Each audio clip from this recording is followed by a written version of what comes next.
Also, just like the right hand, the left hand has a secondary job, and that is to mute. Muting in this case means to use the inside of your finger, or sometimes the tip of your finger, any part of your finger that's necessary to stop the strings from ringing instead of holding down the frets so that they do ring. Kind of an opposite effect there. What happens a lot of times is when you hold down, for example, a big bar chord, you might want just these strings to ring and these not to ring up here. So what you might do is you might hold on to the bottom strings by pushing them hard enough, but then lean these fingers on the strings. Don't push so hard that they all ring, but push hard enough that it doesn't ring so that you only hear the ones you want ringing. This is also greatly used as a percussive effect. For example, you can lightly hold your fingers across all the strings and get what's called a ghost note, a rhythmic strum.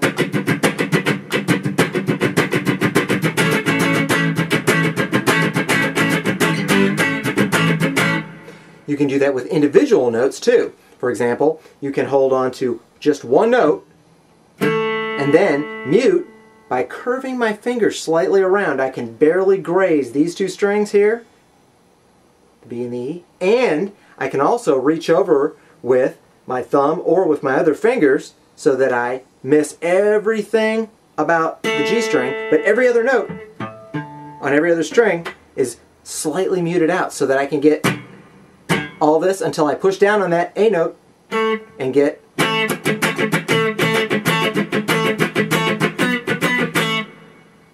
so muting is a very, very subtle thing that can be very useful for both hands. In this case, what we're talking about though is how the left hand is supposed to be able to mute all of the strings, some of the strings, or just one of the strings.